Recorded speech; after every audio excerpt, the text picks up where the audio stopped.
Price lord. ದೇವರ ಪರಿಶುದ್ಧ ನಾಮಕ್ಕೆ ಸ್ತೋತ್ರ ಉಂಟಾಗಲಿ. ಈ ವಿಡಿಯೋ ನೋಡ್ತಕ್ಕಂಥ ಎಲ್ರಿಗೂ ಯೇಸು ಕ್ರಿಸ್ತನ ನಾಮದಲ್ಲಿ ವಂದನೆ ಸಲ್ಲಿಸ್ತಾನೆ. ನಮ್ಮ ಭಾರತ ದೇಶದ ಕರ್ನಾಟಕ ರಾಜ್ಯದಲ್ಲಿ ಪ್ರಪಂಚದಾದ್ಯಂತ ಕರ್ತನ ಘನ ಸೇವೆ ಮಾಡ್ತಕ್ಕಂಥ ಸೇವಕರು ರೆವರೆಂಡ್ ಸಿ ವರಪ್ರಸಾದ್ ಅವರು ನಮ್ಮ ಮಧ್ಯದಲ್ಲಿದ್ದಾರೆ. Pastor, praise lord. Praise lord. ಹೇಗಿದ್ದೀರಾ ಪಾಸ್ಟರ್? ಚೆನ್ನಾಗಿದ್ದೀವಿ. ಇವತ್ತು ನೀವು ನಮ್ಮ ಮಧ್ಯದಲ್ಲಿರುವುದು ತುಂಬ ಸಂತೋಷ. ಇದು ನನ್ನ ಧನ್ಯತೆ ಅಂತಲೇ ನಾನು ಭಾವಿಸ್ತೇನೆ. ಇವತ್ತು ಈ ದಿವಸ ನಮ್ಮ ವೀಕ್ಷಕರಿಗೆ ಇವತ್ತು ಅನೇಕ ಸ್ಥಳದಲ್ಲಿ ಸೇವೆ ಮಾಡ್ತಾ ಇದ್ದಾರೆ. ಅವರಿಗೆಲ್ಲ ಒಂದು ದೇವ್ರು ಕೊಟ್ಟಂಥ ಆಲೋಚನೆ ಏನಪ್ಪ ಅಂತೇಳಂದರೆ, ಹಿರಿಯ ಘನ ಸೇವಕರದ ಒಂದು ಅನುಭವ ಸಾಕ್ಷಿಯನ್ನು ನಾವು ನೂತನವಾಗಿ ಸೇವೆ ಮಾಡ್ತಕ್ಕಂಥ ಸೇವಕರ ಮುಂದೆ ಇಟ್ಟಾಗ ಅವರು ಸೇವೆ ಮಾಡಲಿಕ್ಕೆ ಎಲ್ಲೋ ಒಂದು ಸದಾವಕಾಶ ಆಗ್ತದೆ.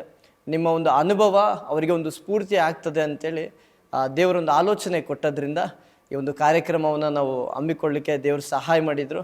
ಅದರಲ್ಲಿ ಮುಖ್ಯವಾಗಿ ಪ್ರಾರಂಭದಲ್ಲೇ ನೀವು ನಮ್ಮ ಮಧ್ಯದಲ್ಲಿರುವುದು ತುಂಬ ಸಂತೋಷ ಪಾಸ್ಟರ್.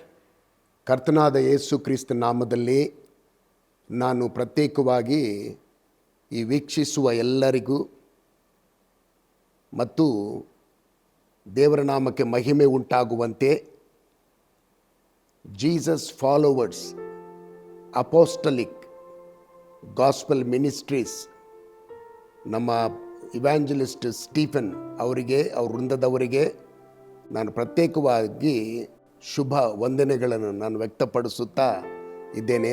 ದೇವರು ನಿಮ್ಗೆ ಕೊಟ್ಟಿರುವ ಈ ಆಲೋಚನೆ, ಈ ದರ್ಶನ, ದೇವರು ಆತನು ಕಾರ್ಯರೂಪದಲ್ಲಿ ನಡೆಸಿ ಅದನ್ನು ಬರುವ ದಿನಗಳಲ್ಲಿ ಅಭಿವೃದ್ಧಿಪಡಿಸಿ ಅನೇಕರಿಗೆ ಇಂಥ ಸೇವಕರ ಮೂಲಕ, ಅವರು ಸಾಕ್ಷಿಗಳ ಮೂಲಕ ಅನೇಕರಿಗೂ ಒಂದು ಭಕ್ತಿಯ ಅಭಿವೃದ್ಧಿಯನ್ನು ಆಶೀರ್ವಾದಕರವಾಗಿ ಉಂಟುವಾಗುವಂತೆ ಅದು ನನ್ನ ಪ್ರಾರ್ಥನೆಯಾಗಿದೆ. ಓಕೆ ಪಾಸ್ಟರ್, ತುಂಬ ಸಂತೋಷ. ಈ ಕಾರ್ಯಕ್ರಮದ ಮುಖ್ಯ ಉದ್ದೇಶ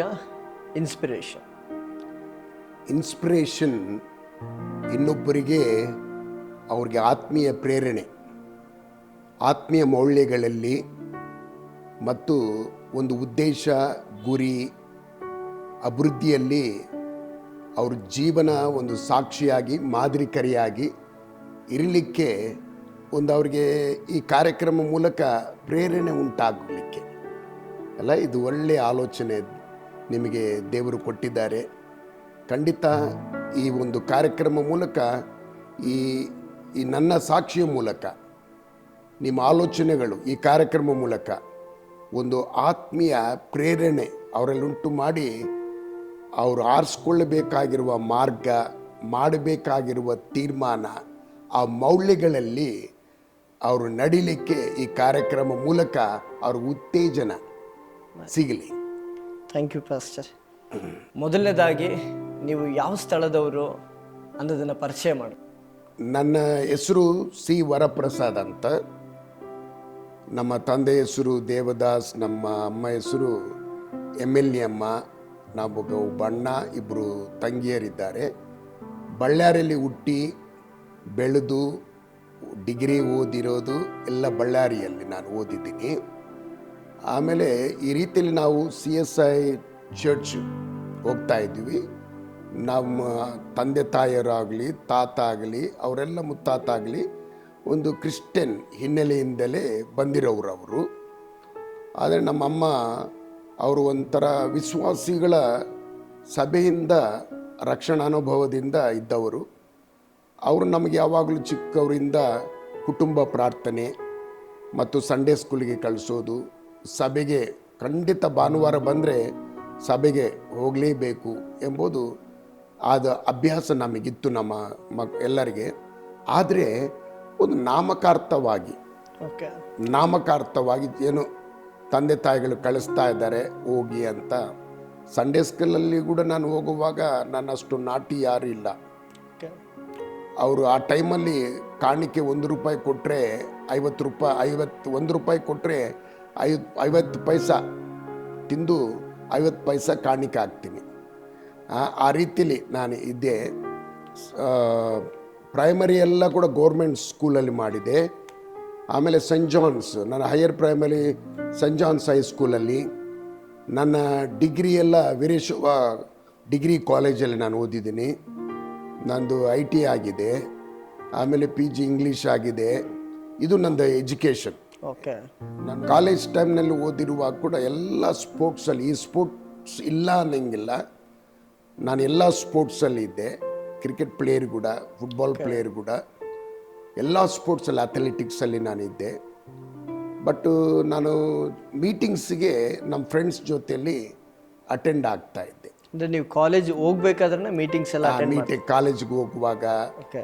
ಮೀಟಿಂಗ್ಸಿಗೆ ಅವರು ಕರೆಯುವಾಗ ಸುಮ್ಮನೆ ಹೋಗಿ ಮೀಟಿಂಗ್ಸ್ ಅಟೆಂಡ್ ಆಗ್ತಾ ಇದ್ದೆ. ಆ ರೀತಿಯಲ್ಲಿ ಮೀಟಿಂಗ್ ಅಟೆಂಡ್ ಆಗ್ತಾ ಇರುವಾಗ ನನ್ನ ಸೇವಕರ ಮೂಲಕ ವಾಕ್ಯಗಳನ್ನು ಕೇಳೋದು. ಆ ಎಜುಕೇಷನ್ ಟೈಮಲ್ಲಿ ನಾನು ಯೇಸು ಸ್ವಾಮಿ ನಾನು ನಂಬಿದ್ದೀನಿ. ಓಕೆ, ತುಂಬ ಸಂತೋಷ ಪಾಸ್ಟರ್. ಈಗಿನ ಸೇವಕರಿಗೆ ಇವಾಗ ಕಾಲೇಜು ಓದ್ತಾ ಅನೇಕರು ಸೇವೆ ಮಾಡ್ತಾ ಇದ್ದಾರೆ. ಬಹಳ ಜನ ಏನು ಮಾಡ್ತಾ ಇದ್ದಾರೆ ಅಂತೇಳಂದರೆ ಎಜುಕೇಷನ್ನ ಬಿಟ್ಟು ಸೇವೆಗೆ ಬರ್ತಾ ಇದ್ದಾರೆ. ಸೊ ಎಜುಕೇಷನ್ ಸೇವೆಗೆ ಎಷ್ಟು ಇಂಪಾರ್ಟೆಂಟ್ ಆಗುತ್ತೆ? ಇವಾಗ ನಾನು ಇಲ್ಲಿ ಅನೇಕರಿಗೆ ಯವನಸ್ಥರಿಗೆ ನಾನೊಂದು ಪ್ರೋತ್ಸಾಹ ಮಾಡೋದು, ನಮ್ಮ ತಾಯಿಯವರು ನಾನು 10th ಫೇಲ್ ಆಗಿದ್ದೆ, 2 ಸರಿ ಫೇಲ್ ಆಗಿದ್ದೆ. ಓಕೆ. 2 ಸಲ ಫೇಲ್ ಆಗಿರುವಾಗ ನೀನು ಓದೋದಿಲ್ಲ ಮಗನೇ ಇನ್ನು ಅಂತ, ಐಟೆಗೆ ಹೋಗು ನೀನು ಅಂತ ನನಗೆ ಐಟೆಗೆ ಕಳಿಸಿದ್ರು. ಓಕೆ. ಐಟೆಗೆ ಕಳಿಸಿದ ಮೇಲೆ ನಾನು ಐಟೆ ಓದಿದ್ದೀನಿ, ಭಾರತ್ ಎಲೆಕ್ಟ್ರಾನಿಕ್ಸ್ ಲಿಮಿಟೆಡ್ ಅಪ್ರೆಂಟಿಸ್ಶಿಪ್ ಮಾಡೀನಿ. ಆಮೇಲೆ ತುಮಕೂರಲ್ಲಿ ನಾನು ಕೂಡ IT ಬೇಸ್ ಮೇಲೆ ವರ್ಕ್ ಮಾಡಿದ್ದೇನೆ. ಓಕೆ. ಆದ ನಂತರ ಓದಬೇಕು, ಓದಿದರೆ ಉನ್ನತ ಸ್ಥಾನದಲ್ಲಿ ಇರಬೇಕೆಂಬ ಛಲ ನನ್ನಲ್ಲಿತ್ತು. ಅದಕ್ಕೋಸ್ಕರ ನೈಟ್ 2-3 ಗಂಟೆವರೆಗೆ ಓದ್ತಾ ಇದ್ದೆ. ಓಕೆ. ನಾನು ಸ್ವಂತ ಇಂಟ್ರೆಸ್ಟಿಂದ. ಓಕೆ. ಅವಾಗ ತಂದೆ ತಾಯಿ ಒಂದು ಒತ್ತಡ ಏನಿಲ್ಲ, ನನಗೆ ಕೈ ಸುಟ್ಟಿತು, ಹಾಂ, ಈ ಸ್ಥಾನದಲ್ಲಿ ಇದ್ದರೆ ಇದಿಷ್ಟೇ ಅಂತ. ಅವಾಗ ನಾನು ಓದಿದ್ದೀನಿ ಚೆನ್ನಾಗಿ. ಓದಿದ ಮೇಲೆ ಡಿಗ್ರಿ ಒಳ್ಳೆ ಕ್ಲಾಸಲ್ಲಿ ಪಾಸಾದೆ. ಓಕೆ. ಅದಕ್ಕೆ ಈ ಸಮಯದಲ್ಲಿ ಓದೋ ವಯಸ್ಸಲ್ಲಿ ನಾವು ಓದಬೇಕು. ಓಕೆ. ಓದೋ ವಯಸ್ಸಲ್ಲಿ ನಾವು ಓದಬೇಕು. ಕೆಲವರು ನಾವು ಸಮಯದಲ್ಲಿ ಯಾರು ಓದಿಲ್ಲ ಅವರು ಸಕ್ಸಸ್ ಆಗಿದ್ದಾರೆ ಅಂತ ಅವರು ಉದಾಹರಣೆ ತಗೊಂತೀವಿ. ಇನ್ನೊಂದು ಕಡೆ ಓದಿ ಸಕ್ಸಸ್ ಆಗಿರೋರು ಇದ್ದಾರೆ, ಓದಿ ಫೇಲಿಯರ್ ಆಗಿರೋರು ಇದ್ದಾರೆ, ಓದಲಾರದೆ ಸಕ್ಸಸ್ ಆಗಿರೋರು ಇದ್ದಾರೆ, ಓದಲಾರದೆ ಫೇಲಿಯರ್ ಆಗಿರೋರು ಇದ್ದಾರೆ. ಬಟ್ ನಾವು ಯಾವಾಗಲೂ ಸಕಾರಾತ್ಮಕವಾಗಿ ನಾವು ಥಿಂಕ್ ಮಾಡಬೇಕು. ನಾವು ಸಕಾರಾತ್ಮಕವಾಗಿ ಥಿಂಕ್ ಮಾಡಿದರೆ ಆವಾಗ ಮೊದಲು ನಾವು ಏನು ಮಾಡಿದರೆ ಅದರದ್ದು ಪ್ರಯೋಜನ ನನಗೆ, ನನ್ನ ಕುಟುಂಬಕ್ಕೆ ಅದು ಮೊದಲು ಆ ಸಹಾಯ ಅದು ಅನುಭವಿಸ್ತೇನೆ. ಆದ ನಂತರ ನಾನು ಬೇರೆಯವರಿಗೆ ಆ ಅನುಭವವನ್ನು ನಾನು ಹಂಚ್ತೇನೆ. ನಾನೇ ಸಮಸ್ಯೆದಲ್ಲಿದ್ದರೆ ಇನ್ನೊಬ್ಬರಿಗೆ ಯಾವ ರೀತಿ ನನ್ನ ಸಮಸ್ಯೆಗಳು ಪರಿಹರಿಸ್ತೇನೆ. ಅದಕ್ಕೋಸ್ಕರ ನಾನು ಈ ಸಮಯದಲ್ಲಿ ಎಲ್ಲ ವಿದ್ಯಾರ್ಥಿಗಳಿಗೆ ಯಾರು ಡಿಸ್ಕಂಟಿನ್ಯೂ ಮಾಡಿದ್ದಾರೋ ಅವ್ರಿಗೆ ನಾನು ಪ್ರೋತ್ಸಾಹ ಮಾಡೋದು, ನೀನು ಓದಬೇಕಾಗಿರುವ ಸಮಯದಲ್ಲಿ ನೀನು ಓದಬೇಕು. ಆಮೇಲೆ ಮದುವೆ ಆಯಿತು, ನೀನು ಓದೋಕ್ಕಾಗಲ್ಲ, ನಿನ್ನ ರಿಯಲೈಸೇಷನ್ ನಿನಗಾಗುತ್ತೆ. ಏನಾಗುತ್ತೆ, ಆ ಟೈಮಲ್ಲಿ ಓದಿದ್ರೆ ಚೆನ್ನಾಗಿತ್ತು, ಆ ಟೈಮಲ್ಲಿ ಓದಿದ್ರೆ ಚೆನ್ನಾಗಿತ್ತು, ಇದು ಎಷ್ಟು ಕಾಲ ಇರುತ್ತೆ, ನಾನು ಪಾಸ್ ಆಗಿದ್ರೆ ಚೆನ್ನಾಗಿತ್ತು, ನಾನು ಡಿಗ್ರಿ ಮಾಡಿದರೆ ಚೆನ್ನಾಗಿತ್ತು, ಇದು ಎಷ್ಟು ಕಾಲ ಇರುತ್ತೆ. ಸಾಯೋ ತನಕ ಆ ಯವನಸ್ಥರಲ್ಲಿ ಅದಿರುತ್ತೆ. ಅದಕ್ಕೋಸ್ಕರ ಎಲ್ಲ ವಿದ್ಯಾರ್ಥಿಗಳಿಗಾಗಲಿ, ಯವನಸ್ಥರಿಗಾಗಲಿ, ಸೇವಕರಿಗೆ ನಾನು ಪ್ರೋತ್ಸಾಹ ಮಾಡೋದು ಅಲ್ಲ, ನಮ್ಮಲ್ಲಿ ಓದಬೇಕು ಎಂಬ ಛಲ ನಮ್ಮಲ್ಲಿರಬೇಕು. ನೀನು ಪಾಸ್ಟರ್ ಆಗಿದ್ದರೆ ಕೂಡ ನೀನು ಓದಬಾರ್ದು ಅಂತ ಏನೇನಿದೆಯಾ? ಸೇವೆ ಮಾಡ್ತಾ ಎಷ್ಟೋ ಜನ ಓದಿರೋರು ಇದ್ದಾರೆ, ಉದ್ಯೋಗ ಮಾಡ್ತಾ 3-4 ಜನ ಮಕ್ಕಳು ಇದ್ದುಕೊಂಡು ಓದಿರೋರು ಎಷ್ಟೋ ಜನ ಇದ್ದಾರೆ ಅಲ್ಲ. ಅದಕ್ಕೋಸ್ಕರ ನಾನು ಪ್ರೋತ್ಸಾಹ ಮಾಡ್ತಾ ಇದ್ದೇನೆ.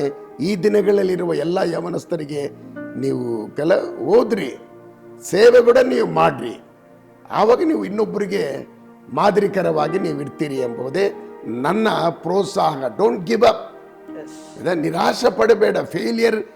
ಆ ಫೇಲಿಯರ್ ನಿನ್ನ ಭವಿಷ್ಯತ್ತನ್ನು ತೀರ್ಮಾನ ಮಾಡೋದಿಲ್ಲ ಅಲ್ಲ. ಯೇಸು ಸ್ವಾಮಿ ಕಡೆಗೆ ದೃಷ್ಟಿಕರಿಸುವಾಗ ನಿನ್ನ ಅಪಜಯ ಯಶಸ್ವಿಯಾಗಿ ಕೂಡ ಬದಲಾವಣೆ ಆಗಲಿಕ್ಕೆ ಅವಕಾಶ ಇದೆ. ಓಕೆ ಫಸ್ಟ್ ಎಜುಕೇಷನ್ನು ಸೇವೆ ಮಾಡ್ತಕ್ಕಂಥವ್ರಿಗೆ ಅಥವಾ ಯವನಸ್ಥರಿಗೆ ಎಷ್ಟು ಇಂಪಾರ್ಟೆಂಟ್ ಅಂತೇಳಿ ಭಾಳ ಅದ್ಭುತವಾಗಿ ತಿಳಿಸ್ಕೊಟ್ರಿ. ನೀವು ಓದ್ತಕ್ಕಂಥ ಸಮಯದಲ್ಲಿ ನಿಮ್ಮ ಎಜುಕೇಷನ್ ಎಲ್ಲ ಮುಗಿದ ಮೇಲೆ ನೀವು ಜಾಬ್ ಮಾಡಿದ್ರಾ? ನಾವು ಹಾಲಿಡೇಸ್ ಬರುವಾಗ ನಮ್ಮಮ್ಮ ಟೀಚರ್ ಆಗಿದ್ದರು. ನಾನಾಗಲಿ ನಮ್ಮ ಅಣ್ಣ ಆಗಲಿ ಈ ಸಮ್ಮರ್ ಹಾಲಿಡೇಸ್ ಬಂದರೆ ನಾವು ಅಲ್ಲಿ ಇಲ್ಲಿ ತಿರುಗಾಡ್ಲಿಕ್ಕೆ ಹೋಗ್ತೀವಿ, ನಾವು ಆಟ ಆಡ್ಲಿಕ್ಕೆ ಹೋಗ್ತೀವಿ ಅಂತ ಅವರೆಲ್ಲನ ಒಂದು ಕಡೆ ಕೆಲಸಕ್ಕೆ ಕಳಿಸ್ತಾ ಇದ್ರು. ನಮ್ಮನ್ನು ಕೆಲಸಕ್ಕೆ ಕಳಿಸ್ತಾ ಇದ್ರು ಅಂದರೆ ಹಣ ಸಂಪಾದನೆ ಮಾಡಬೇಕು ಅಂತಲ್ಲ, ಆದರೆ ಆ ಟೈಮಲ್ಲಿ ಏನಾದರೂ ಕಲಿಬೇಕು ಅಂತ. ಮಾರ್ನಿಂಗ್ ಟೈಪ್ ಇನ್ಸ್ಟಿಟ್ಯೂಷನು ಟೈಪ್ ಕಲಿಯೋದು, ಅಥವಾ ಅದರ ಮೆಕ್ಯಾನಿಕ್ ಹತ್ರ ಹೋಗಿ ಬೆಳಿಗ್ಗೆ ಹೋಗಿ ಸಾಯಂಕಾಲ ಬರೋದು. ನಮ್ಮ ಅಣ್ಣವರು ಕೂಡ ಅರ್ಲಿ ಮಾರ್ನಿಂಗ್ ನ್ಯೂಸ್ ಪೇಪರ್ ಹಾಕ್ಲಿಕ್ಕೆ ಕೂಡ ಹೋಗಿದ್ದಾರೆ. ಓಕೆ, ಅವರು ನ್ಯೂಸ್ ಪೇಪರ್ ಹಾಕಿ ಆಮೇಲೆ ಬ್ಯಾಂಕ್ ಮ್ಯಾನೇಜರ್ ಆಗಿ ರಿಟೈರ್ಡ್ ಆಗಿದ್ದಾರೆ. ಈ ಎಕ್ಸ್ಮಾರೋ ಶಾಪಲ್ಲಿ ಹೋಗಿದ್ದಾರೆ. ಕೆನಾಲ್ ಸಿವಿಲ್ ವರ್ಕ್ ಸೂಪರ್ವೈಸರ್ಗಾಗಿ ಹೋಗಿದ್ದಾರೆ. ನಾನು ಕೂಡ ಒಂದು ಗನ್ ಫ್ಯಾಕ್ಟ್ರಿಯಲ್ಲಿ ಕೂಡ ಹೋಗಿದ್ದೀನಿ, ಮೆಕ್ಯಾನಿಕ್ ಶಾಪಲ್ಲಿ ನಾನು ಹೋಗಿದ್ದೀನಿ. ಮತ್ತು ಕಾಲೇಜ್ ಕಂಟಿನ್ಯೂ ಮಾಡಿದ್ದೀನಿ. ಕಾಲೇಜ್ ಟೈಮಲ್ಲಿ ಇರುವಾಗ ಹಾಲಿಡೇಸಲ್ಲಿ ಆ ರೀತಿಲಿ ನಮ್ಮನ್ನು ಟ್ರೈನ್ ಮಾಡಿದ್ದಾರೆ. ನೀವು ಎಜುಕೇಷನ್ ಆದಮೇಲೆ ಎಲ್ಲಾದರೂ ಜಾಬ್ ಮಾಡಿದ್ರ ಫಸ್ಟ್? ನಾನು ಎಜುಕೇಷನು ಆದಮೇಲೆ IT ಆದಮೇಲೆ ನಾನು ಬ್ಯಾಂಗ್ಳೂರಲ್ಲಿ ಭಾರತ್ ಎಲೆಕ್ಟ್ರಾನಿಕ್ಸ್ ಲಿಮಿಟೆಡ್ ಓಕೆ ಜಾಳಳ್ಳಿಯಲ್ಲಿ 1 ಇಯರ್ ಮಾಡಿದ್ದೀನಿ. ಓಕೆ, ಆದ ನಂತರ ನಾನು 84 to 87 ತುಮಕೂರಲ್ಲಿ ನಾನು ಚಾಮುಂಡಿ ಮೋಪಡ್ಸ್ ಹಿರಿಯಳ್ಳಿ ಅಂತ ಓಕೆ, ಅಲ್ಲಿ ನಾನು ವರ್ಕ್ ಮಾಡಿದ್ದೇನೆ. ಮತ್ತು ಬೇರೆ ಕಡೆ ಕೂಡ ಬ್ಯಾಂಗ್ಳೂರಲ್ಲಿ ಕೂಡ ನಾನು ವರ್ಕ್ ಮಾಡಿದ್ದೇನೆ. ಎಜುಕೇಷನ್ ಆದಮೇಲೆ 89ವರೆಗೆ ನಾನು ಎಜುಕೇಷನ್ ಆದಮೇಲೆ ಕೆಲಸ ಮಾಡ್ತಾ ಆತ್ಮೀಯ ಜೀವನದಲ್ಲಿ ಆ ಸಮಯವನ್ನು ಕೊಡ್ತಾ ನಾನು ಆ ಟೈಮಲ್ಲಿ ಆ ರೀತಿಯಲ್ಲಿ ನಾನು ಸ್ಪೆಂಡ್ ಮಾಡಿದ್ದೀನಿ. ಓಕೆ. ಇವಾಗ ಬೈಬಲಲ್ಲಿ ಪೌಲನು ಡೇರೆಗಳನ್ನ ಹೊಡ್ಕೊಂಡು ಸೇವೆ ಮಾಡ್ತಾ ಇದ್ರು ಅಂತೇಳಿ ಬರೆಯಲ್ಪಟ್ಟಿದೆ. ಇವಾಗ ಕೆಲಸ ವಿಷಯ ಅಂತ ಬಂದ ಮೇಲೆ ಬಹಳ ಜನ ದೇವ್ರು ನನ್ನನ್ನು ಕರೆದಿದ್ದಾರೆ, ದೇವ್ರು ನನ್ನನ್ನು ಪೋಷಿಸ್ತಾರೆ, ಇನ್ನು ನನಗೆ ಕೆಲಸ ಅವಶ್ಯಕತೆ ಇಲ್ಲ ಅಂತೇಳಿ ಸೇವೆಗೆ ಬರೋರು ತುಂಬ ಜನ ಇದ್ದಾರೆ. ಸೊ ಅದ್ರ ಬಗ್ಗೆ ನೀವೇನು ಹೇಳ್ತೀರಾ ಪಾಸ್ಟರ್? ನಾನು ಸೇವೆ ಮಾಡ್ತಾ ಕೆಲಸ ಮಾಡ್ತಾ ಸೇವೆ ಮಾಡಬೇಕು ಎಂದು ನನ್ನ ಆಲೋಚನೆ ಇತ್ತು. ಕೆಲಸ ಮಾಡಬೇಕು, ಸೇವೆ ಮಾಡಬೇಕು. ಆ ರೀತಿಯಲ್ಲಿ 87, 88ವರೆಗೆ ನಾನು ಬಾಂಬೆಗೆ ಹೋಗಿ ಫಾರಿನ್ ಕಂಟ್ರೀಸ್ಗೆ ಹೋಗ್ಬೇಕಂತ ಇಂಟ್ರೂಸ್ ಕೊಡ್ತಾ ಇದ್ದೆ ನಾನು. ಓಕೆ, ಅದು ನನ್ನ ಆಲೋಚನೆ ಇತ್ತು. ನಾನು ಜೀಸಸ್ ಕಾಲ್ಸಲ್ಲಿ ಕೊಯಂಬತ್ತೂರು ಕಾರುಣ್ಯದಲ್ಲಿ ಕೂಡ ಟ್ರೈನಿಂಗ್ ಆಗಿದ್ದೀನಿ. ಓಕೆ, ಆವಾಗ ಕೂಡ ದಿನಕರನ್ ಅವ್ರ ಹತ್ರ ಬಂದು ಹೇಳ್ತಾ ಇದ್ದಾರೆ, ದೇವ್ರು ನಿನಗೆ ಎಲಿಶಾ ಥರ ಕರೆ ಇದೆ ಅಂತರ. ಅಲ್ಲೇ ಅವ್ರ ಹತ್ರ ಮಾತಾಡಿದ್ರು ಇವ್ರ ಹತ್ರ ಮಾತಾಡೋದೇನು, ದೇವ್ರು ನನ್ನ ಹತ್ರ ಮಾತಾಡಬೇಕು ಅಂತ. ಓಕೆ, ದೇವರು ನನ್ನ ಹತ್ರ ಮಾತಾಡಿ ಒಂದು ಪ್ರೇರಣೆ ನನ್ನಲ್ಲಿ ಉಂಟಾಗುವಾಗ ಇನ್ನು ನನಗೆ ಕೆಲಸ ಬೇಡ, ಇನ್ನು ನಾನು ಸೇವೆಗೆ ಸಮರ್ಪಣೆ ಮಾಡು ಅಂತ ನಾನು ಸೇವೆಗೆ ಸಮರ್ಪಣೆ ಮಾಡಿ ಆವತ್ತರಿಂದ ಇವತ್ತಿನವರೆಗೆ ನಾನು ಮತ್ತೆ ಸೆಕ್ಯುಲರ್ ಆಗಿ ಲೋಕದಲ್ಲಿ ಹಣ ದುಡಿಲಿಕ್ಕೆ ವ್ಯಾಪಾರ ಆಗಲಿ ಕೆಲಸ ಆಗಲಿ ನಾನು ಮಾಡಿಲ್ಲ. ಅದು ನಂದು ಒಂದು. ಆದರೆ ನನ್ನಂಗೆ ಇರಬೇಕು ನೀನು ಅಂತ ಏನಿಲ್ಲ ಅಲ್ಲಿ. ನನ್ನಂಗೆ ನೀನು ಇರಬೇಕು ಅಂತ ಯಾರಿಲ್ಲ. ಅದು ಸಮರ್ಪಣೆ ಮೇಲೆ ಆಧಾರ ಪಟ್ಟಿದೆ, ನಂಬಿಕೆ ಮೇಲೆ ಆಧಾರ ಪಟ್ಟಿದೆ. ಒಂದು ವೇಳೆ ನಿನಗೆ ಕೆಲಸ ಮಾಡ್ತಾ ಸೇವೆ ಮಾಡೋರು ಕೂಡ ಎಷ್ಟೋ ಜನ ಇದ್ದಾರೆ. ಕೆಲಸ ಮಾಡ್ತಾ ಸೇವೆ ಮಾಡೋರು ಕೂಡ ಎಷ್ಟೋ ಜನ ಇದ್ದಾರೆ. ದಿನಕರನ್ ಅವರಿದ್ದಾರೆ, ಅವರು ದೇವರು ಕೊಟ್ಟಿರುವ ವರ ಕೆಲಸ ಮಾಡ್ಕೊಳ್ತಾ ಅಷ್ಟು ಪ್ರಭಾವಿತವಾದ ಸೇವೆ ಭಾರತ ದೇಶದಲ್ಲಿ ಉತ್ತಮ ರೀತಿಯಲ್ಲಿ ಅವರು ಕೊಟ್ಟಿದ್ದಾರೆ. ದೇವರವ್ರನ್ನ ಉಪಯೋಗಿಸಿ ಮಾಡಿದ್ದಾರೆ. ಅದರಲ್ಲಿ ಏನು ತಪ್ಪಿಲ್ಲ. ನಿನಗೆ ನಿನ್ನ ವಿಷಯದಲ್ಲಾಗಲಿ ನಿನ್ನ ಕುಟುಂಬ ವಿಷಯದಲ್ಲಾಗಲಿ ನೀನು ಕಷ್ಟಪಡೋಕ್ಕಿಂತಲೂ ನಿನ್ನಲ್ಲಿ ತಲಾಂತುಗಳೇ ಇರುವಾಗ ಆ ತಲಾಂತುಗಳ ಮೂಲಕ ನಿನ್ನ ಅಗತ್ಯಗಳನ್ನು ಪೂರೈಸಲಿಕ್ಕೆ ನೀನು ಮಾಡಬಹುದು.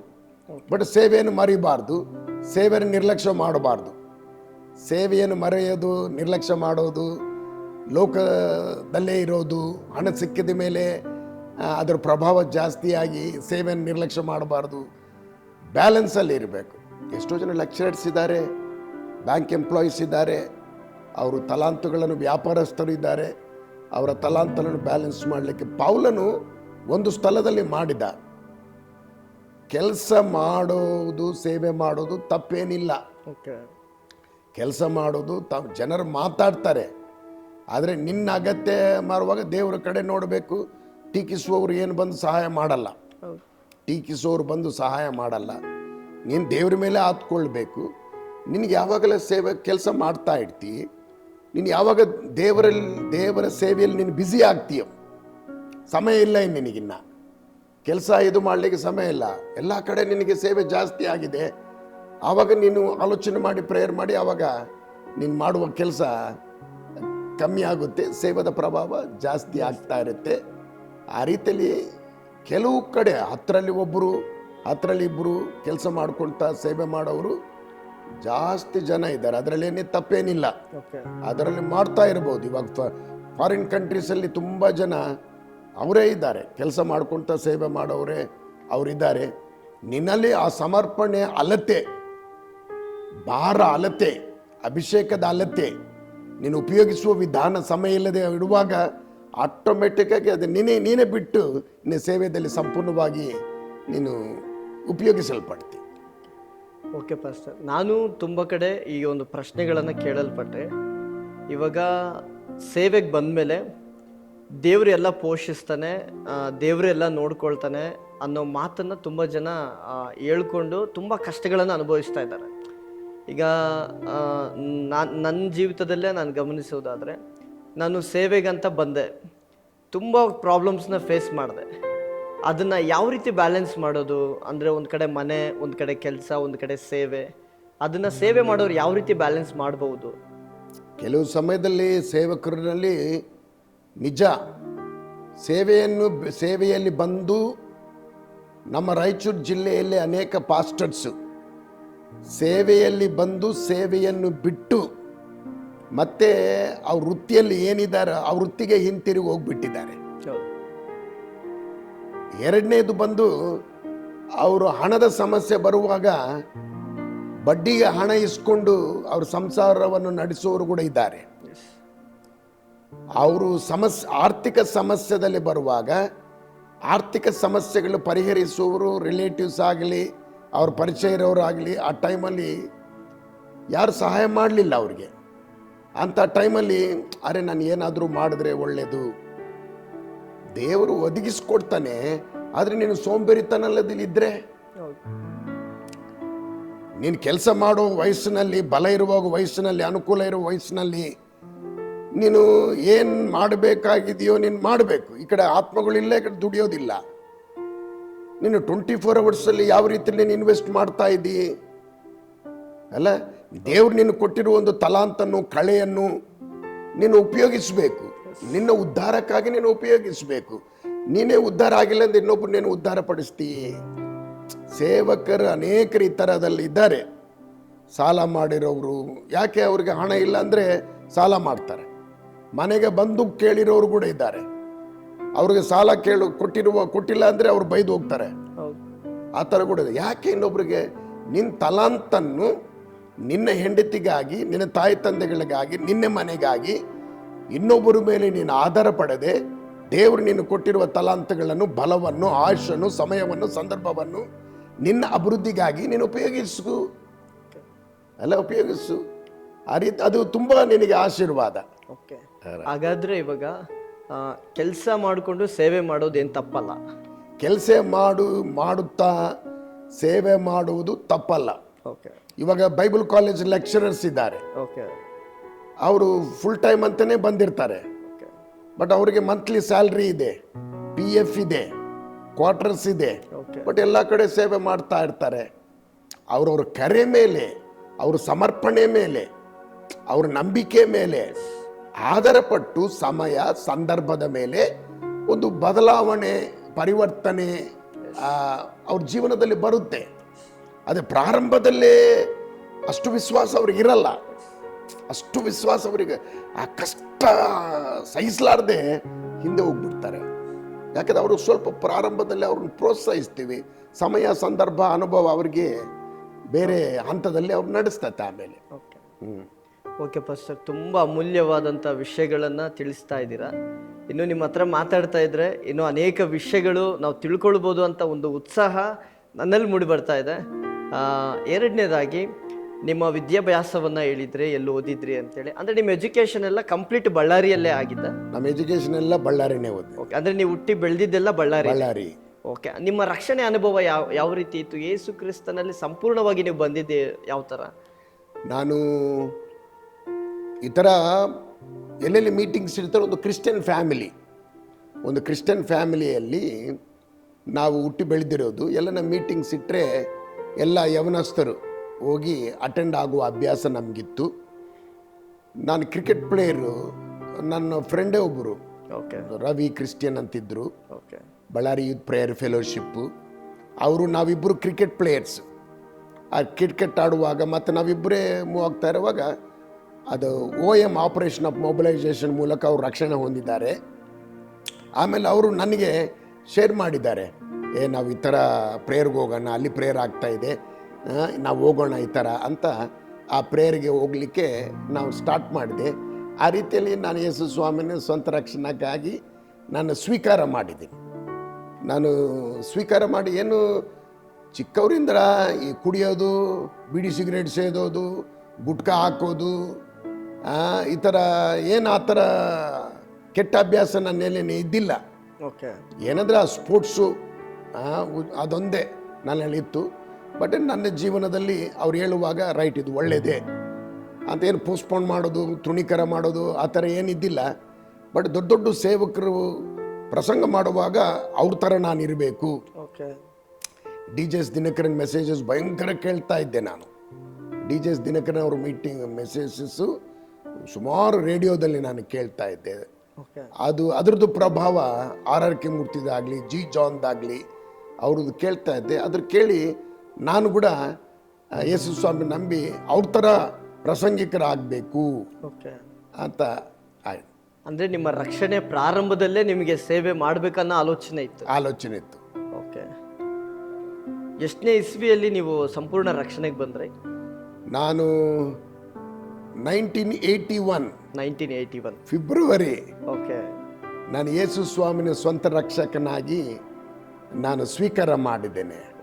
ನಾನು ಮೊಣಕಾಲು ಬಗ್ಗಿ ಪಾಪದ ಅರಿಕೆಯನ್ನು, ಪ್ರಾರ್ಥನೆಯನ್ನು ಮಾಡಿ, ಇನ್ನು ಇವತ್ತು ನಾನು ಯೇಸು ಸ್ವಾಮಿನ ಸ್ವಂತ ರಕ್ಷಕನಾಗಿ ನಾನು ಸ್ವೀಕಾರ ಮಾಡ್ತಾ ಇದ್ದೇನೆ. ಯೇಸುವೆ, ನೀನೇ ನನ್ನ ರಕ್ಷಕ, ನನ್ನ ಪಾಪಗಳನ್ನು ಕ್ಷಮಿಸು ಅಂತ 1981ನಲ್ಲಿ ನಾನು ಯೇಸುವನ್ನು ಸ್ವಂತ ರಕ್ಷಕನಾಗಿ ಸ್ವೀಕಾರ ಮಾಡಿದ್ದೇನೆ. 1982ಅಲ್ಲಿ ನಾನು ದೀಕ್ಷಾ ಸ್ನಾನ ತಗೊಂಡೆ. ಬಳ್ಳಾರಿಯಲ್ಲೇ ಒಂದು ಕೆನಾಲಲ್ಲಿ ಒಬ್ಬ ಸಹೋದರ ನನಗೆ ನೀರಲ್ಲಿ ದೀಕ್ಷಾ ಸ್ನಾನ. ಓಕೆ, ಮತ್ತು ಒಂದು ನೈಟ್ ಪ್ರೇಯರ್ ಮಾಡುವಾಗ ನಾವೆಲ್ಲರೂ ಆ ಟೈಮಲ್ಲಿ ಪರಿಶುದ್ಧಾತ್ಮ ಅಭಿಷೇಕದ ಅನುಭವ ದೇವರು ನನಗೆ ಆ ಟೈಮಲ್ಲಿ ದೇವರು ಒದಗಿಸಿಕೊಟ್ಟಿದ್ದಾರೆ. ಓಕೆ, ಓಕೆ ಪಾಸ್ಟರ್, ಇವಾಗ ನೀವು ಬ್ಯಾಪ್ಟಿಸಮ್ ಅಂತ ಹೇಳಿದ್ರಿ, ಬ್ಯಾಪ್ಟಿಸಮ್ ಆದಮೇಲೆ ಪರಿಶುದ್ಧಾತ್ಮನ ಅನುಭವ ಅಂತ ಹೇಳಿದ್ರೆ ಅದ್ರ ಬಗ್ಗೆ ಒಂದೆರಡು ಮಾತಲ್ಲಿ ತಿಳಿಸ್ಕೊಡ್ಬೋದಾ? ಅಂದ್ರೆ ಅವಾಗ ನಿಮ್ಮ ಅನುಭವ ಯಾವ ಥರ ಇತ್ತು, ಏನಾಯಿತು? ಅಲ್ಲಿ ದೀಕ್ಷಾ ಸ್ನಾನ ಅನ್ನುವಾಗ ನೀರಿನಲ್ಲಿ ಅಲ್ಲ, ಯೇಸು ಸ್ವಾಮಿ ಆ ರೀತಿಯಲ್ಲಿ ಗಲಿಲಾಯದಲ್ಲಿ ಇಳಿದು ತಂದೆ ಮಗ ಪವಿತ್ರಾತ್ಮ ನಾಮದಲ್ಲಿ ದೀಕ್ಷಾ ಸ್ನಾನ ತಗೊಂಡಿದ್ದಾರೋ, ಯೇಸು ಕೂಡ ನೀವು ಸರ್ವಸೃಷ್ಟಿಗೆ ಸುವಾರ್ತೆಯನ್ನು ಸಾರಿ ತಂದೆ ಮಗ ಪವಿತ್ರಾತ್ಮ ನಾಮದಲ್ಲಿ ದೀಕ್ಷಾ ಸ್ನಾನ ಕೊಡಿ ಅಂತ ಹೇಳಿದಾರೋ, ಆ ರೀತಿಯಲ್ಲಿ ಆ ದೀಕ್ಷಾ ಸ್ನಾನಕ್ಕೆ ನಾನು ತೀರ್ಮಾನ ಮಾಡಿದೆ. ನಾನು ತೀರ್ಮಾನ ಮಾಡಿದೆ. ರೋಮ ಪತ್ರಿಕೆ 6ನೇ ಅಧ್ಯಾಯದಲ್ಲಿ ಪ್ರಕಾರ ಅದು ನಾನು ಈ ಲೋಕಕ್ಕೆ ಸತ್ತೆ, ಯೇಸುವಿನ ಸಂಗಡ ನಾನು ನಾನು ಸಿಲುಬೆ ಹಾಕಿಸಲ್ಪಟ್ಟು ಯೇಸು ಸ್ವಾಮಿ ಸಂಗಡ ಪುನರುತ್ಥಾನಾಗಿ ಹೊಸ ಜೀವನದಲ್ಲಿ ನಾನು ಎದ್ದೆ ಅಂತ ಒಂದು ತೀರ್ಮಾನ ಮಾಡಿದೆ. ಆವತ್ತು ನೈಟ್ ಪ್ರೇಯರಲ್ಲಿ, ಆಮೇಲೆ ಸ್ವಲ್ಪ ದಿನ ಆದಮೇಲೆ ಎಲ್ಲರೂ ನೈಟ್ ಪ್ರೇಯರ್ ಮಾಡುವಾಗ ಅಲ್ಲಿ ಸೇರಿರುವ ಗುಂಪು ಎಲ್ಲರೂ ಕೂಡ ವರ್ಷಿಪ್ ಮಾಡುವ ಗುಂಪು, ಪ್ರಾರ್ಥನೆ ಮಾಡುವ ಗುಂಪದು, ಎಲ್ಲ ಪರಿಶುದ್ಧಾತ್ಮನು ನಂಬುವ ಗುಂಪದು. ಆ ಪ್ರಾರ್ಥನೆ ಮಾಡುವಾಗ ಯಾರ್ಯಾರು ಪರಿಶುದ್ಧಾತ್ಮವನ್ನು ಬೇಕಾಗಿದೆಯೋ ದೇವರು ಕೇಳು, ಯಾರ್ಯಾರಿಗೆ ನೀತಿಗಾಗಿ ತೌಕ ಪಡ್ತಾರೋ ಆತನು ತೃಪ್ತಿಪಡಿಸ್ತಾನೆ. ಆತ್ಮಗಾಗಿ ತೌಕ ಪಡ್ತಾರೋ ದೇವರು ನಿಮ್ಮನ್ನು ತುಂಬಿಸ್ತಾನೆ.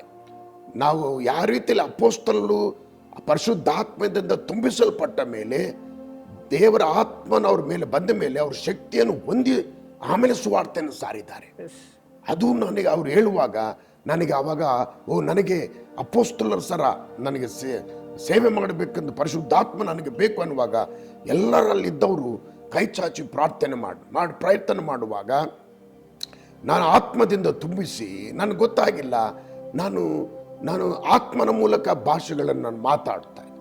ಪರಿಶುದ್ಧಾತ್ಮ ಭಾಷೆಗಳನ್ನು ನಾನು ಮಾತಾಡುತ್ತಾ ದೇವರನ್ನು ಆರಾಧನೆ ಮಾಡುತ್ತಾ ಪ್ರಾರ್ಥನೆ ಆ ರೀತಿಯಲ್ಲಿ ಅನುಭವ ನನಗೆ ಬಂದಿದೆ. ಆವತ್ತರಿಂದ ನಾನು ಪರಿಶುದ್ಧಾತ್ಮದಿಂದ ತುಂಬಿಸಲ್ಪಟ್ಟು ಅನ್ಯ ಭಾಷೆಗಳ ವರದಿಂದ ಆತ್ಮದ ಭಾಷೆಯಲ್ಲಿ ಪ್ರಾರ್ಥನೆ ಮಾಡುವ ಕೃಪೆ ದೇವರು ನನಗೆ ಒದಗಿಸಿಕೊಟ್ಟಿದ್ದಾರೆ. ಓಕೆ, ರಕ್ಷಣೆ ಅನುಭವಕ್ಕೆ ಬಂದ ಮೇಲೆ ನೀವು ಬಳ್ಳಾರಿಯಲ್ಲಿದ್ದಿರಿ ಅಂತ ಹೇಳಿದ್ರಿ. ಅದಾದಮೇಲೆ ರಾಯಚೂರಿಗೆ ಒಬ್ಬ ಮಿಷನರಿ ಆಗಿ ಬಂದು ಸೇವೆಯನ್ನು ಮಾಡ್ತಾ ಇದ್ದೀರಾ. ನೀವು ಸೇವೆಗೆ ಬರಲಿಕ್ಕೆ ಮುಖ್ಯ ಕಾರಣ ಏನಾಗಿತ್ತು? ನಾನು ಓದಿದ ನಂತರ ನಾನು ತುಮಕೂರಲ್ಲಿದ್ದೆ. ಓಕೆ. 84 to 87 ಅಲ್ಲಿ ಕೂಡ ನಾನು ಕೆಲಸ ಮಾಡ್ತಾ ಇದ್ರು ಕೂಡ ಸೇವೆ ಮಾಡ್ತಾ ಇದ್ದೆ ತುಮಕೂರಲ್ಲಿ. ಓಕೆ. ಸಾಯಂಕಾಲ ಬಂದರೆ ಬಾಡಿಗೆ ಸೈಕಲ್ ತಗೊಂಡು ನೀನು ಬೇರೆ ಊರು ಸೈಕಲ್ ಬಾಡಿಗೆ ಸೈಕಲ್ ಕೊಡಲ್ಲ, ಯಾರಿಗನ್ನ ಪರಿಚಯ ಇರೋರು ಸರ್ನ ಕರ್ಕೊಂಡು ಬನ್ನಿ ಅಂದರೆ ಅವ್ರಿಗೆ ಪರಿಚಯ ಅವ್ರು ಕೇಳಿದ್ರೆ ಅವ್ರು ಬಾಡಿಗೆ ಸೈಕಲ್ ಕೊಡ್ತಾ ಇದ್ರು. ಆ ಬಾಡಿಗೆ ಸೈಕಲ್ ತಗೊಂಡು ಒಬ್ಬನೇ ಗಿಟಾರ ಇಟ್ಕೊಂಡು ಒಬ್ಬನೇ ಹೋಗ್ತಾ ಇದ್ದೆ. 86, 85 ತುಮಕೂರಲ್ಲಿ ವಿಲೇಜಸ್ ಅಲ್ಲಿ ಗಿಟಾರ್ ಅಂತೇಳಿ ನೀವು ಗಿಟಾರ್ ಪ್ಲೇ ಮಾಡ್ತೀರಾ? ಆವಾಗ ಪ್ಲೇ ಮಾಡ್ತಾ ಇದ್ದೆ.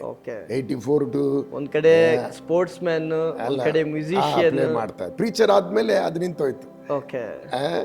ಅದು ಆಮೇಲೆ ಪ್ರಸಂಗ ಮಾಡಿ ಬರ್ತಾ ಇದ್ದೆ. ಸಾಟರ್ಡೆ ಬಂದ್ರೆ ಅಲ್ಲಿ CSI ಚರ್ಚಸ್ ಅವರು, ನಾನು ನನ್ನ ಇನ್ನೊಬ್ಬ ಬ್ರದರ್ ಇದ್ರು ಸ್ಯಾಮ್ಯಲ್ ಸುಜಯ್ ಕುಮಾರ್ ಅಂತ, ಇಬ್ರು ಇದ್ವಿ. ಸಾಟರ್ಡೆ ಬಂದ್ರೆ ಪಾಸ್ಟರ್ಸ್ ಬೇರೆ ಬೇರೆ ಸಭೆಗಳಿಗೆ ಪ್ರೀಚರ್ಸ್ ಆಗಿ ಕರೀತಾ ಇದ್ರು.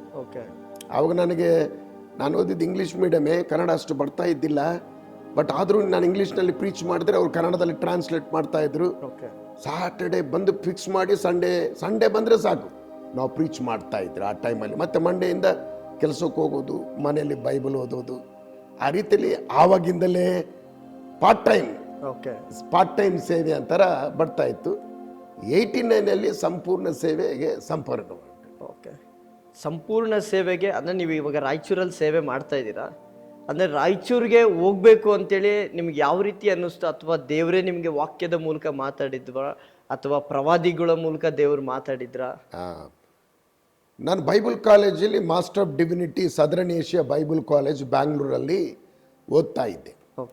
ಅವಾಗ ಕ್ಲಾಸ್ನಲ್ಲಿ ದೊಡ್ಡ ದೊಡ್ಡ ಪ್ರಸಂಗಿಕರು ಅಭಿಷಕ್ತರು ಬಂದು ವಾಕ್ಯ ಹೇಳ್ತಾ ಇದ್ರು ಸೇವೆಯ ಬಗ್ಗೆ. ಅವ್ರು ಹೇಳ್ತಾ ಇದ್ರು, ಯೇಸ್ವಾಮಿ ನೋಡಿ ಬೆತ್ಲೆಹೇಮಲ್ಲಿ ಇದ್ದಿಲ್ಲ, ನಜರೇತನಲ್ಲಿ ಇದ್ದಿಲ್ಲ, ಎಲ್ಲ ಕಡೆ ಅವರು ಹೋಗಿ ಸುವಾರ್ತೆಯನ್ನು ಸಾರಿದ್ದಾರಂತ. ಅವರು ಆ ಟೈಮಲ್ಲಿ ಬರುವಾಗ ಬೇರೆ ಬೇರೆ ದೊಡ್ಡ ದೊಡ್ಡ ಸೇವಕರ ಅನುಭವ ಅನುಭವಿಸ್ತಾ ಇರುವಾಗ ಆವಾಗ ನನಗೆ ಕೂಡ ನಾನು ಇತಿಹಾಸವನ್ನು ಮಾಡಬೇಕು. ಇತಿಹಾಸವನ್ನು ಓದಿರೋರಿದ್ದಾರೆ, ಇತಿಹಾಸವನ್ನು ಬರೆದಿರೋರಿದ್ದಾರೆ, ನಾನು ಇತಿಹಾಸವನ್ನು ಮಾಡಬೇಕು ಅಂತ ನನಗೆ ಪ್ರೇರೇಪಣೆ ಆಯಿತು. ನನ್ನ ಇತಿಹಾಸ ಬೇರೆಯವರು ಕೇಳಬೇಕು, ನನ್ನ ಇತಿಹಾಸ ಬೇರೆಯವರು ಬರೀಬೇಕು ಅಂತ ಒಂದು ಆಲೋಚನೆ ನನ್ನಲ್ಲಿ ಬಂತು. ಆವಾಗ ಅಲ್ಲೇ ಕಾಲೇಜಲ್ಲಿ ಲೆಕ್ಚರರ್ ಆಗಿ ಬೋರ್ಡ್ ಮೆಂಬರ್ಸು ನನ್ನನ್ನು ಸೆಲೆಕ್ಟ್ ಮಾಡಿದ್ರು. ಎಂಟೈರ್ ಈ ಬ್ಯಾಚಲ್ಲಿ ಕಾಲೇಜಲ್ಲಿ ನಿನ್ನೊಬ್ಬನ್ನೇ ಬೋರ್ಡ್ ಸೆಲೆಕ್ಟ್ ಮಾಡಿದೆ, you continue here as a lecturer here ಅಂತ ತುಂಬ ಒತ್ತಡ ಕೊಟ್ಟಿದ್ರು ನನಗೆ. ಅಲ್ಲಿ ತುಂಬ ಒತ್ತಡ ಕೊಟ್ಟರೆ ಇಲ್ಲ, ಮತ್ತು ಬೇರೆ ಹೈದ್ರಾಬಾದಿಂದ ನ್ಯೂ ಲೈಫ್ ಫೆಲೋಶಿಪ್ ಅಂತಿದೆ, ದೊಡ್ಡ ಚರ್ಚ್ ಅದು, ವೆರಿ ಬಿಗ್ ಚರ್ಚ್ ಅದು. ಅಲ್ಲಿ ಅವರು ಫೌಂಡರ್ ಇದ್ದರು. 91 ಅವರು ಸೈಡಿಗೆ ಕರೆದು after finishing your graduation come to Hyderabad ಅಂದರು. ಅವರು ದೊಡ್ಡ ಲೀಡಿಂಗ್ ಚರ್ಚ್ ಹೈದ್ರಾಬಾದಲ್ಲಿ ಇವಾಗ. ಅಲ್ಲಿ ಬಾ ಅಂದ್ರೆ ನಾನು ಅವ್ರಿಗೆ ಹೇಳಿದೆ, thank you for your offering ಅಂತೇಳಿ, thank you that you are offered. ನನಗೆ ಕರ್ನಾಟಕದಲ್ಲಿ ಮಾಡಬೇಕಂತಿದೆ. ವೈಜಾಗ್ ಬಂತು, ವಿಜಯವಾಡ ಬಂತು, ಹೈದ್ರಾಬಾದ್ ಬಂತು, ಬ್ಯಾಂಗ್ಳೂರು ಬಂತು, ಬೆಲ್ಗಾಂ ಬಂತು, ರಾಯಚೂರು ಅಂದರೆ ಗೊತ್ತಿಲ್ಲ ನನಗೆ. ಯಾರ ರಿಲೇಟಿವ್ಸ್ ಇದ್ದಾರೆ ಅಷ್ಟೇ ಕೆಲವರು. ಬಟ್ ರಾಯಚೂರು ಯಾವತ್ತೂ ಬಂದಿಲ್ಲ ನಾನು, ರಾಯಚೂರು ಯಾವತ್ತೂ ಬಂದಿಲ್ಲ, ಗೊತ್ತಿಲ್ಲ. ಇಷ್ಟು ಆಫರ್ ಬರುವಾಗ ನಾನು ತುಂಬ ಡ್ರೈ ಲ್ಯಾಂಡ್ಗೆ ಹೋಗಬೇಕು ಅಂತ ಆಸೆ. ಓಕೆ. ಹೋಗುವಾಗ ಹಿಂಗೆ ಕರ್ನಾಟಕ ಮ್ಯಾಪ್ ಇಟ್ಕೊತೀನಿ, ಎಲ್ಲಿ ಹೋಗಬೇಕು ಅಂತ. ಫೈನಲ್ ಇಯರ್ ಆಯ್ತಿನ, ಓಕೆ. ನನಗಿನ್ನ ಫೈನಲ್ ಇಯರ್ ಬಂತಿನ. ಫೈನಲ್ ಇಯರ್ ಬರುವಾಗ ಆ ಟೈಮಲ್ಲಿ ನಾನು ಸರಿ ಅಲ್ಲಿ ಡ್ರೈ ಲ್ಯಾಂಡ್ ಅಂದರೆ ಅಲ್ಲಿ ತುಂಬ ಡ್ರೈ ಏರಿಯಾ, ಅಲ್ಲಿಂದ ದೊಡ್ಡ ದೊಡ್ಡ ಪ್ರಸಂಗಿಕರು ಯಾರು ಬಂದಿಲ್ಲ, ದೊಡ್ಡ ಪ್ರಸಂಗಿಕರು ಯಾರು ಬಂದಿಲ್ಲ ಅಲ್ಲಿ ಅಂತ ಅವರು ಹೇಳ್ತಾ ಇದ್ರು. ಆಮೇಲೆ ನನಗೆ ಆತ್ಮದಲ್ಲಿ ಈ ಸ್ಥಳಕ್ಕೆ ಹೋದರೆ ಒಳ್ಳೆಯದು, ರಾಯಚೂರು ನಾನು ಬೈಬಲಲ್ಲಿ ಹಿಂದೆಗಡೆ ರಾಯಚೂರು ಅಂತ ಹೆಸರು ಬರ್ಕೊಂಡೆ. ಓಕೆ. ಯಾವಾಗ ಕ್ಲಾಸಲ್ಲಿ ಇರುವಾಗಲೇ, ಓಕೆ. ಕ್ಲಾಸಲ್ಲಿ ಇರುವಾಗೆ ರಾಯಚೂರು ಅಂತ ಬರ್ಕೊಂಡೆ, ಕ್ಲಾಸಲ್ಲಿ ಇರುವಾಗೆ ಅಗಾಪೆ ಅಂತ ಬರ್ಕೊಂಡೆ.